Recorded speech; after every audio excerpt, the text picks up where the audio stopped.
All right, welcome everybody. Brian Sheldon here for the WRVO Radio Network. This is The Real Addiction. I'm here with Matt Fennel. Nice to meet you, Matt. Nice to meet you.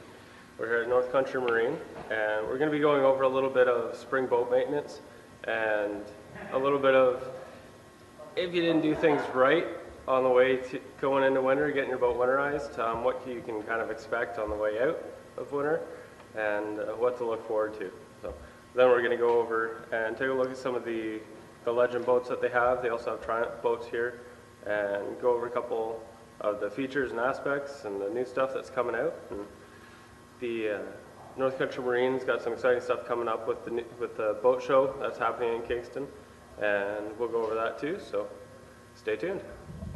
So like we said, we're going to go over a little bit of what you should have done and what to look for. Yeah. So at the end of the boat season, how do you go about winterizing your motor? Well, the proper thing to do with winterizing an outboard, let's say, number one, obviously, I always recommend changing your gear oil.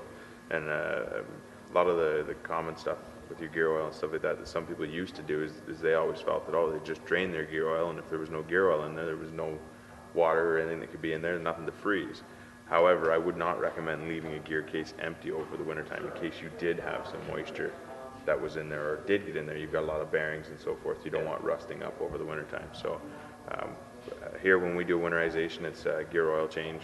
We recommend changing it every fall. That way there you know you have fresh oil all throughout the winter in your lower unit. You don't have any moisture in there. And come springtime, you're ready to go. At the very least, you need to check your lower unit for any presence of water every fall, just to make sure that you don't have any water that's got in from a seal or getting some fishing line around a prop and cutting a seal that way. The other thing is nowadays with the fuels, fuel doesn't have a very long shelf life, and you never know how old it is by the time you actually get to put it in your boat, right? So adding the correct amount of stabilizer for the amount of fuel that you leave in your tank is a huge thing. If you take it to a dealership, like ours, generally what we'll do is we'll actually run it on our shop tank as well as stabilizing the fuel in your own boat tank. We have a shop tank with mix, what we call a winterizing cocktail. There's a few additives besides stabilizers to lubricate everything within your engine, which will run through your fuel system just to make sure that you don't have anything that can go bad over the winter in your fuel system, more or less. You'll know early in the spring if you've made a mistake that way. Obviously, you'll have a lot of problems with stuff gumming up. If it's a carbureted engine, you'll get the gumming and gelling in the bottom of the carburetor. An EFI engine or fuel injected engine, obviously you can gum up an injector, which could be pretty bad in the season too. Water separator filters are something to check this spring too. You know what I mean?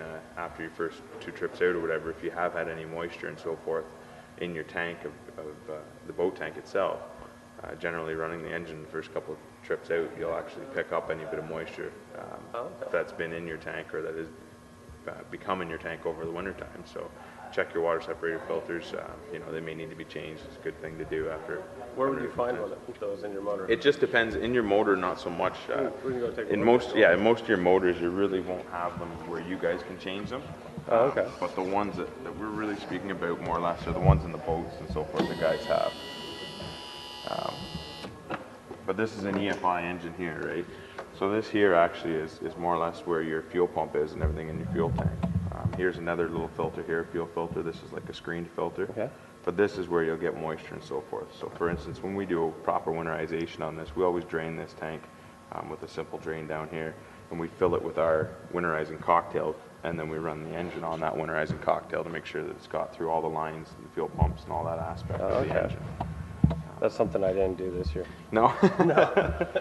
Yours is probably a 2-stroke motor too, is it? No, I got a 4-stroke. Do you? Okay. EFI, yeah. So I mean, with the fuel nowadays, at the very least, if you don't have a 100% winterization done at a dealership, at the very least, you should always make sure that you run a stabilizer. Yeah, we did put the stabilizer in. If you ran stabilizer in it, you're probably going to be pretty safe. Okay. Because that's basically what we're doing by running this through here, right? Yeah. So the other thing is with the stabilizer, a lot of guys will think, oh, I just put stabilizer in my boat tank and then I ran it for 10-15 minutes at the boat ramp and it's good to go. Well, it's going to take a lot longer to get that stabilizer through that tank of gas into your engine. So what I recommend is your last 2 or 3 tanks of fuel in the fall. add stabilizer to them. And then you know you've gotten the stabilizer through everything in your fuel system, through your boat tank and everything like that. Because that's a really good tip. it's not just a one shot deal, right? Like your better security. I mean, fuel stabilizer is a very cheap investment to ensure that you're not going to have any problems come springtime, right? Yeah, that would have been a good idea this year. The other thing with your 4-stroke too, we do it in the fall here. Some people have personal preferences. Some people want it done in the spring versus fall, so that can be part of your spring tune-up. But oil and filter change. I mean, you've got a simple oil filter. Yep. You add your oil here. Your oil drain on this one is on the back side over here. Here. Oh, we go around. We can take a look at this stuff. So he was pointing out here. You got your fuel filter there, which I did do oil filter. Don't get that wrong. I did do an oil change on it this year, which is good. And this motor here, your oil drain is here, right? But definitely, it's something that you want to either do spring or fall. It's kind of, we do them all here in the fall when we're doing the winterization, just because of the time constraints in the spring. Everybody usually wants them pretty quick. We know they're good then. We do still get them out in the spring, check all the fluid levels, the oils and so forth, gear oil and motor oil, make sure it's good. And part of our spring package, or summarization package, when you store with us, is we get that out and we go over your engine top to bottom. We run your engine, make sure your batteries are up and so forth, just to make sure that when you guys get out on the water, you guys aren't going to have any problems, right? Yeah. Because especially your first weekend, if you mess that up, it's not a good start to the season. So what if somebody had done nothing to their motor and just put it away? What kind of bad things can you expect to happen here? If somebody had basically taken this engine and just in the fall stopped fishing with it and more or less put it away and didn't do anything with it, one of the biggest things with an outboard, most of your outboards are all of your outboards are self-draining, so the waters and so forth after running them are supposed to drain out. But if you haven't touched your gear oil, say, and you never changed your gear oil, and for instance you had a one time last year where you got some fishing line around the prop, you can cut the seal in here on your prop shaft. And if that happens and you get water in your lower unit this spring, you'll either see a visual inspection, you'll see a crack on the side of your lower unit where the water's actually froze and cracked your case. Oh, wow. The other thing you can look for that you will see is your prop is actually moved back away from the gear case about ½ an inch, and that's usually also caused by the water pushing the prop shaft out of the back of the gear casing.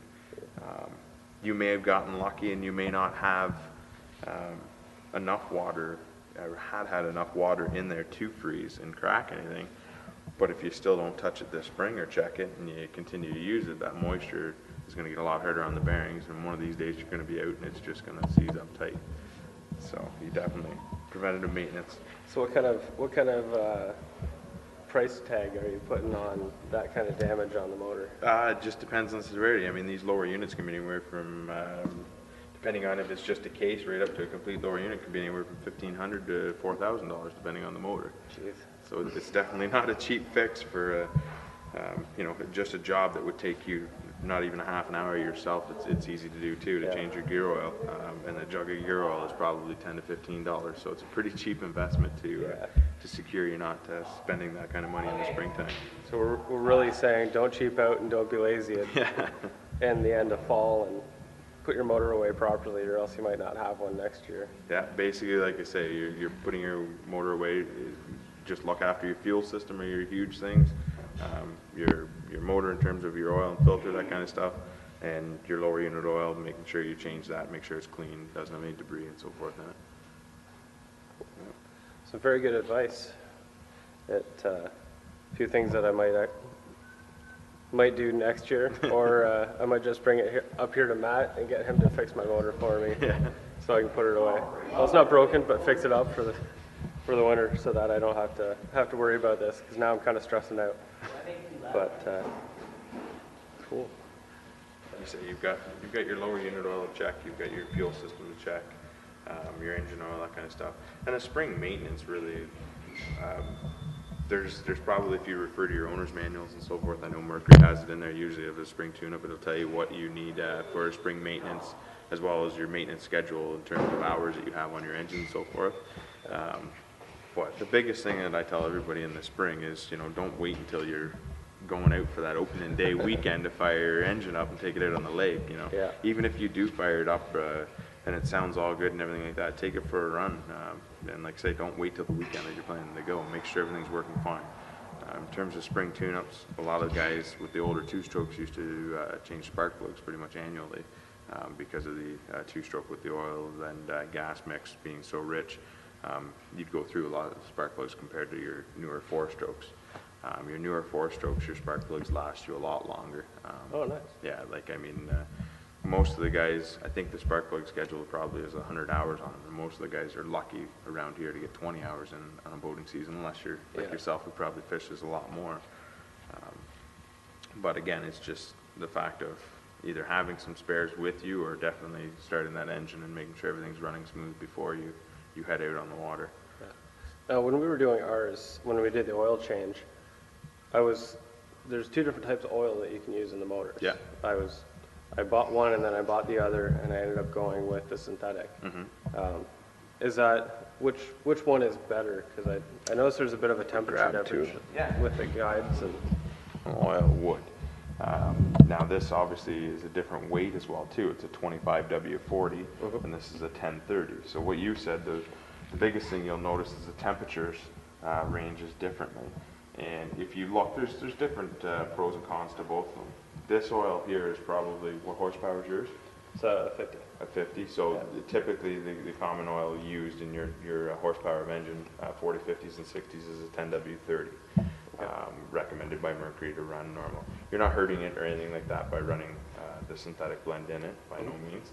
And somebody like yourself who might put a few more hours on in the general season. We run it quite a lot. You run quite a long, so you may benefit from having the synthetic blend into it. If you're not doing an oil change halfway through the season, you're just doing one in the fall, then the synthetic blend may be better for you. With the 10W30 with our average boater, it's just fine for a guy to run a season and not have to worry about it. Now you mentioned... Yeah, there was on the top of the motor, there was a little guide for the engine oil. If and you, it if kind you of look confused me. right back here actually, there's actually a guide here. Number one it'll show you too is your oil capacity. A lot of people will come in and ask, well, how much does my oil or how much does my motor hold? Right here it shows you an oil capacity, and that's 1.8 liters. Now, while we're there, a good point to make sure everybody knows is when you do an oil and filter change and you are adding oil to your engine, that 1.8 liter capacity is when the engine's completely dry, right? So it'd have to sit pretty long to get your oil out. So when you are refilling your oil after doing an oil change, you know, don't just dump in 100 or 1.8 liters and say, oh yeah, I'm good, because you're actually going to probably overfill the engine. Oh, okay. You know, start by dumping in 1.6 liters, check your fluid levels and so forth. And as long as you're halfway up the crosshatch on the dipstick, then you may want to run your engine for a minute or so, let it fill the filter back up. Again, then tilt your engine so it's level, and recheck your oil. That's another common thing too, is this engine right now, if you checked your oil, you're going to get a different reading than if it was level, right? So you always want to make sure when you're checking the oil level on your engine that it's sitting level. Oh, okay. Okay. But you talk about temperatures here, and it shows you right here on this chart. 10W30, obviously it has a bigger range than the 2540, with the 2540 being a heavier oil. It has more of a tendency to get a little thicker and so forth in the fall and the cooler temperatures. Yeah. So that's why, like I say, the 10W30 has a bigger range for temperatures. It can go right into -18, and it says it still performs fine, whereas they tell you right here, when you get down into -7, and -7 would be your cutoff. They wouldn't want to see you run the 2540 in that colder temperatures, right? Yeah, we're using that running the boat. No, not that late. It was pretty chilly this fall, but yeah, and the other thing too is, I mean, when you actually look in your owner's manual, it'll tell you what oil is recommended for your engine. For instance, like you talk about 40, 50s, and 60s, they recommended 10W30. Like I said, you're not hurting anything by running the synthetic blend with the 2540. But 75 horsepower and up four-strokes, they actually require the new L4NA, so the Verado style of motors, they require the heavier oil, the 2540 synthetic blend. And then, of course, when you get into a Verado engine too, it actually has, again, its own oil it recommends. Oh, neat. Yeah. So that's a good idea. Firm believer running the oil that the engine's been built on and everything too, you know what I mean? Yeah. My bikes, my ATVs and everything too, same idea. Yeah, it's not a good idea to cheap out on on it. And Mercury makes oil for their motors, so it makes sense to pair up, you know, the one with the other. Big common misconception of the oil. A lot of people will say, oh, you know, like one oil company makes all the oil for everybody. And that maybe holds some truth, but each manufacturer, say Mercury for instance, may have a different additive package that they put in into their oils to run in their outboards. You can't take, there's different ratings and so forth on these oils. This one here is a FCW certified oil, for instance. Same with this one here. And if you check your warranties, it'll tell you need to run. If you don't run the Mercury oil, they can't void your warranty or so forth on you. However, they do want to make sure that it's a certain grade and certain certified oil.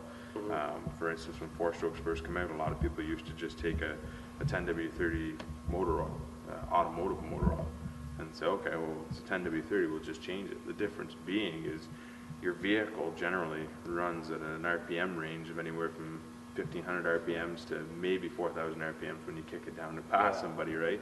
This outboard, when you're running down the lake, can be running at 5,000 to 6,000 RPMs constantly. So there's actually anti-foaming additives and so forth in these oils to make sure your oil doesn't foam up and cause lack of lubrication, right? That's a very important point. Because, when you're running full tilt, you're at 5,500, 6,000. You're right before your cutoff 99% of the time, unless you're trolling and you're down at 110. But we're always running as fast as you can. You know? We always want to get to the fish, and then put the trolling motor in it. So, don't be stupid and reuse the right oil. Absolutely. Run into big problems. Now, what about the trailer? Is there anything you should look for? Just like a sight check? Absolutely. I mean, when you talk about a spring tune-up, it doesn't just start with your engine. You've got to go right from your trailer up to your boat, right? Yeah. Obviously, checking your tires and making sure that there's no cracks or anything from drying out over the wintertime or the sun hitting them and so forth. That's just a visual inspection, right? Checking the tires for the proper air pressure. You know, you wouldn't take your car that's been sitting for a year and just jump in it and drive to Florida without checking a few things, right? So checking your air pressure, make sure you get the proper air pressure in them. Your bearings and so forth. This one here is equipped with a bearing buddy, so you can actually take this cap off. And there's a grease fitting in here too. So I mean, if it has bearing buddies on it and so forth, a couple of squirts of grease with a grease gun is definitely going to go a long way. You can go as far, if you would like, if you think you're having some bearing problems, to actually jacking your trailer up and simply spinning your wheel. Listen for a rumble. If you hear a rumble, that's generally a good indication that you have a bearing starting to go. And not just with your tires and stuff on your trailer, you know, checking bolts and so forth. Check your lug nuts, make sure your lug nuts are tight. Check your lights, make sure your lights work. Hook it up to the truck. Make sure you haven't blown a bulb or something. Your winch. Checking your straps. How many of us have actually gotten to a lake and cranked the boat on, and maybe that strap's wore a little bit, and you give that extra crank, and next thing you know, your strap breaks, and here you are tying your strap together. You know, check your strap, make sure your strap isn't starting to fray, that kind of stuff. That, and we actually have to replace this piece, the boat lift, because where we had it, the snowplow came by and hit the tongue of our boat, and then dropped it from the axle stand we had it on right onto it, and has bent the shaft of it. So we've got to replace that. And if we hadn't been looking for it, we wouldn't have ever noticed that something like that had happened. This is actually a prime example here. Same idea. This one was actually in ice and so forth, and somebody had broke this one off. Again, this one's been installed actually incorrectly, so it's a good thing to show you. It's got to be changed, and when they did, they just installed it in a hurry and missed that there's actually different bolt holes, so there's gaps here and so forth, and you can see that by the tongue jack sitting on an angle. That's a proper tongue jack there, the way that it should be installed, right? Yeah, this one is nice and vertical. Yeah. And what happens too, like it says, a lot of the times these wheels freeze into the ground, and if a guy's in a hurry or he doesn't actually get the wheel loose, then they're just plastic, right? They can crack easily. Yeah. Last thing you want to do is put your boat up and then have it fall over on you. Yeah, you know what? It really hurts your toe if it does drop down too. So cause a lot more damage. check your lights, like you say, check your nuts and bolts, your tires, pressures, bearings, your tongue jacks, safety chains. I'd have to check, but I believe I'm hearing a lot of talk about it being law now that your safety chains actually have a clip. That's something I'd have to check in to confirm, but you know, make sure it has that clip on them. They do have to be crossed. I know that's a law has been on for a few years. When you hook on your vehicle, you got to make sure your safety chains are crossed. Again, it all comes down to protecting your investment too, right? Yeah, and it's the little things that you can do and not worry about the 10 or 15 bucks that it costs to fix something or to replace something. Yeah. And because you've got 10, 15, 40, $70,000 invested in a boat, you don't want to be cheap on the little things. Pay that for it actually now or keep pay for it later. Yeah. Now, what about the steering system? Should you Absolutely. be looking for any warning signs there? Or? Well, that's actually usually when somebody has a steering system that's getting older. This is a cable steering, right? So you've got a cable that comes from up at your helm, comes back through here. Again, you've got 2 grease fittings right here. These are all, like you say, good things you can do in the fall, or you can do them in the spring too. But typically, if you do have a cable that's older and in an older boat, say, usually when the guy gets it out in the spring, that's when he's going to find that the cable's seized up, right? So definitely, again, that's all stuff to, like I say, it starts at your trailer, checking your trailer, checking stuff for your motor. You can grease your steering cable. You usually have a couple other grease fittings on your steering point. Actually, this model here, I believe on the other side, there's one here on the steering tube too that goes down. So just your grease fittings, find your grease fittings. Mercury has a 2,4-C Teflon grease that they recommend, but again, you know, a different type of grease is better than no grease. So when you want to start out in the spring, you want to check your trailer, start at your trailer, do your circle check on your trailer and so forth. You can check your engine, and like you said too, check your steering system. You're also going to want to go over everything in your boat too, not just your steering system, but your shifting. Make sure it shifts from forward to reverse. Obviously, you want to do that test if you can while the engine's running either in the water or set up on a garden hose with a set of muffs, right? Like people can do that in their driveway with a garden hose and a set of muffs as long as they have adequate water supply to run the engine. They can do this before they even leave the house, you know what I mean? So you don't get to the lake and you're like, oh, darn, right? So run your engine, make sure it runs fine, make sure you grease everything that can be greased, check your steering, check your shifting, check your switches and so forth on your boat, make sure your navigation lights work, if your boat's equipped with navigation lights, make sure your trolling motor batteries are charged up, haven't gone dead over the winter time and so forth. Make sure you haven't had any problems too with mice or raccoons. I've seen too, any type of animals getting in over the winter time and chewing on wires and so forth. Yeah, we lost our speedometer cable to a mouse. Yeah. They like chewing on anything. You probably actually lost it to a muskrat if it stays in the water, does it? No, it was. Or was it in the boat, was it? It was in the backyard, okay. Yeah. But like you say, just going through your boat in general, I mean, you've got your safety equipment to check as well. Make sure your life jackets and everything, or if they have a date on them, aren't out of date and so forth. Flares, if you happen to have a boat that you have flares in and so forth, you know, flares probably don't last forever. I'm sure you can probably find an expiry date on them. Check all that kind of stuff. Yeah, make sure you're good to go for the spring with all the regulations and, well, just safety in general, because you don't want to get into a situation where you need something and it's not going to work on you. That's right. A lot of guys are wearing the self-inflating vest now, and it's always good to check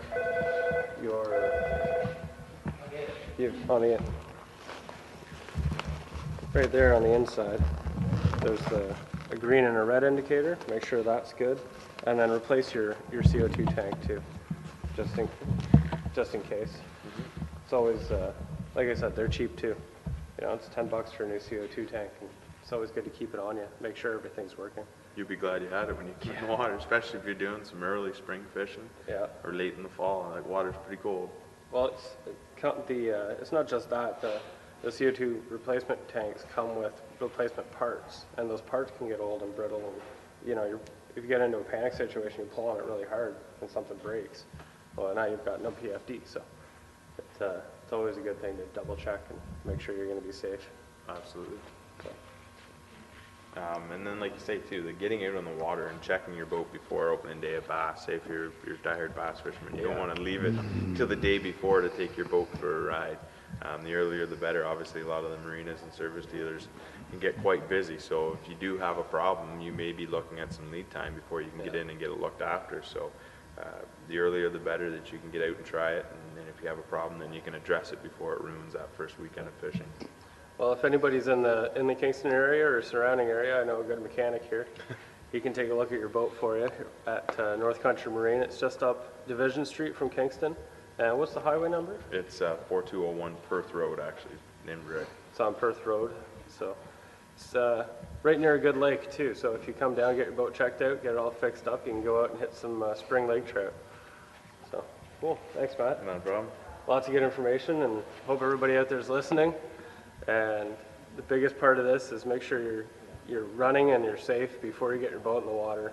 That way you don't run into any problems, and because problems mean trouble and possible death if something goes really wrong. So you want to make sure that everything is good so you can catch fish. That's the real point, right? Yeah, absolutely. Yeah.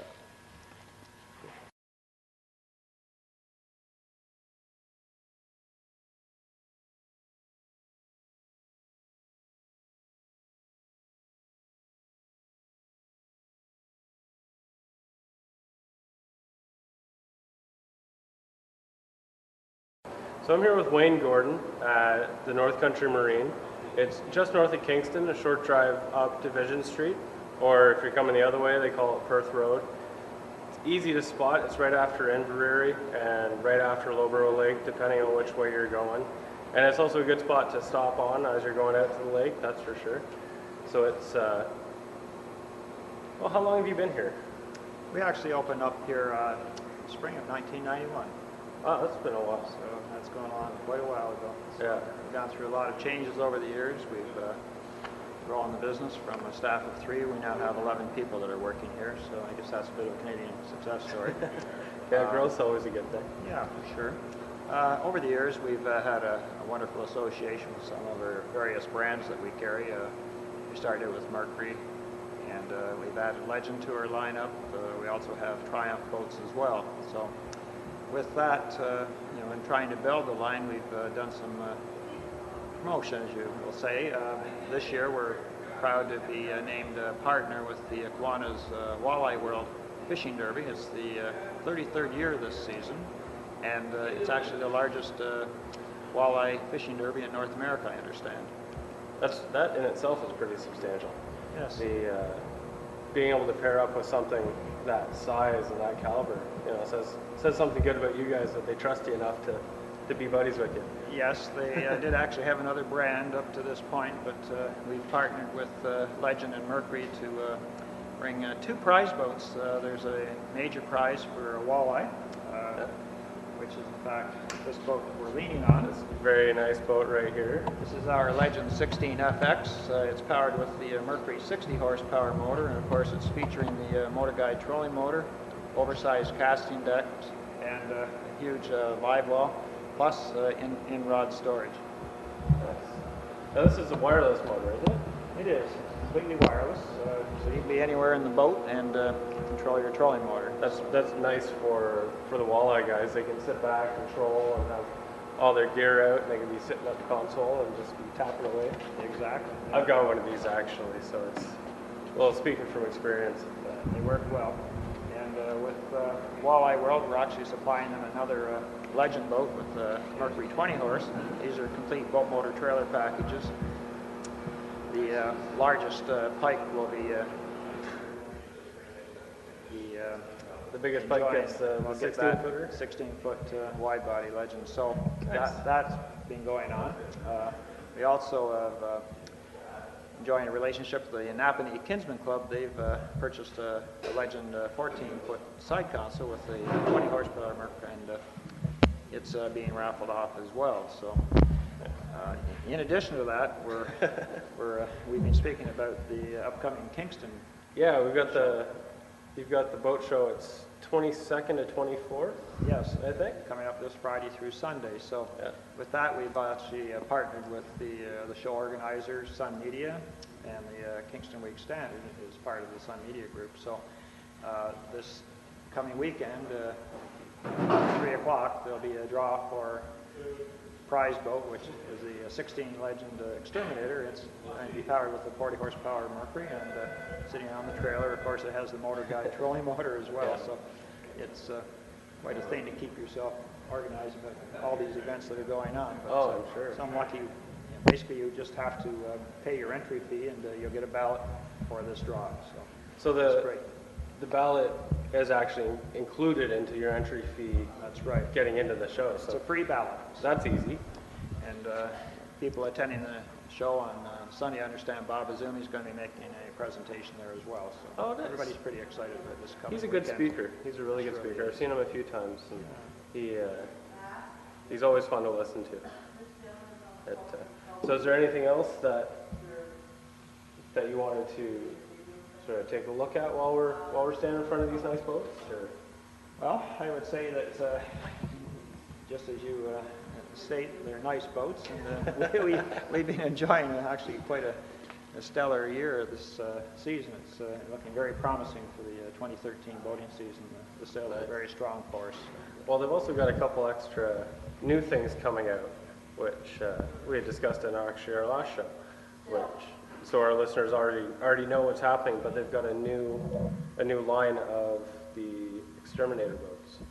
Yeah, so they've got a new line coming out, which you're actually giving away one of those, right? That's at the Kingston Boat Show. The Yeah. new 16 Exterminator will be the prize boats. See, you come in, you see the show, you see all the nice stuff, and these guys are nice enough to not even make you pay to get a free boat. No, that's a classy guy right there. Well, it was very nice meeting you, Wayne. My pleasure indeed. And everybody out there listening to The Real Addiction, watching us on YouTube right now, it's been great having you, and hopefully you've learned a lot about boat maintenance, what you should do in the fall, what you should look for in the spring, and a little bit about these nice guys here at North Country Marine. And why not come to the boat show, maybe get a chance to win a boat and stop in and see these guys.